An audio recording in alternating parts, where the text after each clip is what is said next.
সুপ্রিয় দর্শক, জাতীয় বিশ্ববিদ্যালয়ে ভর্তি সংক্রান্ত আরো একটি গুরুত্বপূর্ণ ভিডিওতে তোমাদেরকে স্বাগত জানাচ্ছি।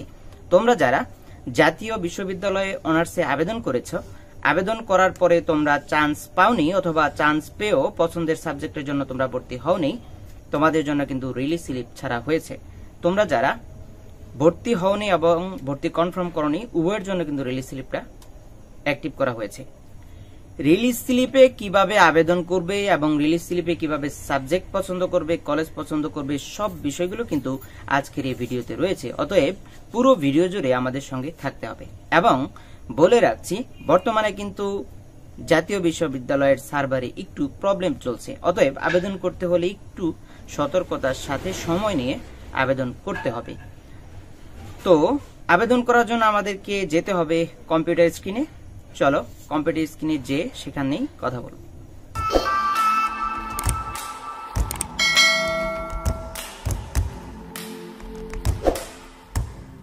আমরা গুগল ক্রোমে চলে যাব। গুগল ক্রোমে আসার পর এখান থেকে সার্চ বক্সে লিখতে হবে NU অ্যাডমিশন। NU অ্যাডমিশন লেখার সাথে সাথে কিন্তু জাতীয় বিশ্ববিদ্যালয় ওয়েবসাইটে নিয়ে আসবে। আমরা প্রথমে দেখতে পাচ্ছি জাতীয় বিশ্ববিদ্যালয় হোম যেই ওয়েবসাইট রয়েছে সেখানে নিয়ে এসছে। তো এখানে আসার পরে অ্যাপ্লিক্যান্টস লগ ইন অপশনে ক্লিক করতে হবে। অ্যাপ্লিক্যান্টস লগ ইন অপশনে ক্লিক করার সাথে সাথে উপরের বক্সে রোল নাম্বার এবং নিচের বক্সে পিন নাম্বার দিয়ে লগ ইন করতে হবে। আমরা লগ ইন করে নিচ্ছি। তো লগ ইন করার জন্য একটু সময় লাগতে পারে যেহেতু সার্ভার ব্যস্ত রয়েছে। আসার পরে সাথে সাথে এখানে দেখাবে অ্যাপ্লাই ফর ওয়ানেস্ট রিলিজ স্লিপ।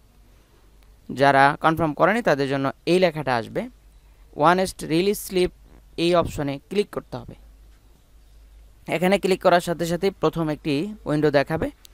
এখানে প্রথমে দেয়া আছে ডিভিশন, মানে হচ্ছে আপনার বিভাগ, তারপর হচ্ছে ডিস্ট্রিক্ট, জেলা, এরপর হচ্ছে আপনার কলেজের নাম। আপনার কলেজের নাম অনুযায়ী নাম সিলেক্ট করার সাথে সাথে পাশে কিন্তু সাবজেক্টগুলো শো করবে এবং কোন সাবজেক্টে কতটা সিট রয়েছে সেটাও কিন্তু এখানে দেখাবে। তুমি তোমার পছন্দের সাবজেক্ট এবং সিট আছে কিনা সেই বিষয়টা বিবেচনায় রেখে এখান থেকে যে কোনো একটি সাবজেক্ট পছন্দ করতে হবে। এখানে সাবজেক্টের উপরে ক্লিক করার সাথে সাথে ডান পাশের লিস্টে এই সাবজেক্টগুলো চলে যাবে। তাতে করে দেখা যাবে আমরা যে সাবজেক্টগুলো সিলেক্ট করেছি সেগুলো ডান পাশে, আর যেগুলো সিলেক্ট করিনি সেগুলো বাম পাশে। এরপরে আমরা চলে যাব নেক্সট অপশনে।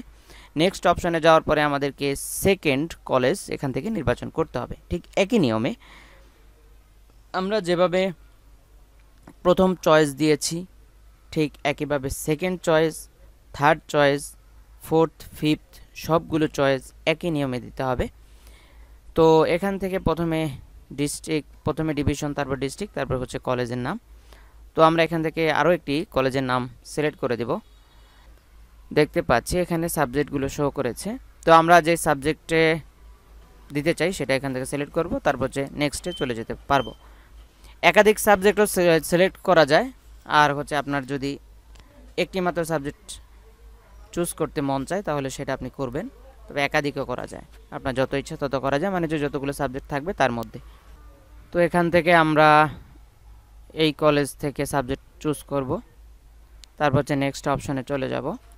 অনেক সময় দেখা যায় প্রিভিয়াস পেজে আসার পরে এখান থেকে ডিভিশন, ডিস্ট্রিক্ট এগুলো পুনরায় সিলেক্ট করতে হয়। যদি কেউ প্রিভিয়াস পেজে যাও তাহলে এখান থেকে ডিভিশন এবং ডিস্ট্রিক্ট সিলেক্ট করে পুনরায় নেক্সট অপশনে ক্লিক করতে হবে। এছাড়া কিন্তু নেক্সট অপশনে যেতে দেবে না। তো নেটওয়ার্ক সমস্যার কারণে আমরা প্রিভিয়াস পেজে গেলাম, আবার নেক্সট পেজে যেতে চেষ্টা করলাম, কিন্তু এখান থেকে ডিভিশন এবং ডিস্ট্রিক্ট সিলেক্ট না করার কারণে আমাদেরকে যেতে দেয়নি। তো আমরা এখান থেকে ডিভিশন এবং ডিস্ট্রিক্টটা সিলেক্ট করে দিয়ে সাবজেক্টটাও পছন্দ করে দেব। দেওয়ার পরে নেক্সট অপশনে চলে যাব। তো পঞ্চম নাম্বারে আমরা এসে আমরা আবার ডিভিশন সিলেক্ট করলাম, ডিস্ট্রিক্ট সিলেক্ট করলাম, তারপর হচ্ছে আমাদের কলেজ নির্বাচন করতে হবে। তো কলেজ আমরা যে কলেজ একবার দিয়েছি সেটা দ্বিতীয়বার নেবে না। আমরা দেখতে হবে যে কলেজ আমাদের পছন্দ করা হয়নি আমরা সেই কলেজই দিতে হবে। এখানে 3টি সাবজেক্ট রয়েছে, তো আমরা যে কোনো একটি সাবজেক্ট চুজ করলাম। এরপর হচ্ছে প্রিভিউ অপশনে ক্লিক করতে হবে। আপনার আবেদনের প্রিভিউ দেখতে হবে। দেখার পর এখানে সাবমিট অ্যাপ্লিকেশনে ক্লিক করতে হবে। সাবমিটে ক্লিক করার সাথে সাথে কিন্তু একটু লোড নেবে। লোড নিলেই আপনাকে দেখাবে যে আবেদনটি সাকসেসফুল হয়েছে কিনা। তো আমরা দেখতে পাচ্ছি আবেদন সাকসেসফুল, ডাউনলোড পিডিএফ, মানে হচ্ছে আপনার অ্যাপ্লিকেন্টস কপি এখান থেকে ডাউনলোড করে নিতে হবে। তো ডাউনলোড অ্যাপ্লিকেন্টস কপিতে ক্লিক করার সাথে সাথে কিন্তু এখানে দেখতে পাচ্ছেন এই যে এখানে ডাউনলোড কপিটি ডাউনলোড হয়ে গেছে, এবং আমার 5টি কলেজ, 5টি সাবজেক্ট অথবা যতগুলো সাবজেক্ট আমরা পছন্দ দিয়েছি সেই সাবজেক্টগুলো এখানে শো করবে এবং আপনার তথ্যগুলো এখানে সব শো করবে। বিষয় হচ্ছে আমরা যেই প্রক্রিয়া আবেদনটি দেখালাম এটি হচ্ছে সঠিক নিয়ম। এই নিয়মে আবেদন করলে তোমরা তোমাদের আবেদনগুলো সঠিক নিয়মে করতে পারবে, এবং জাতীয় বিশ্ববিদ্যালয় ভর্তি সংক্রান্ত যে কোনো তথ্য যদি তোমাদের জানার প্রয়োজন হয় অবশ্যই আমাদেরকে কমেন্ট সেকশনে জানিয়ে দিবে।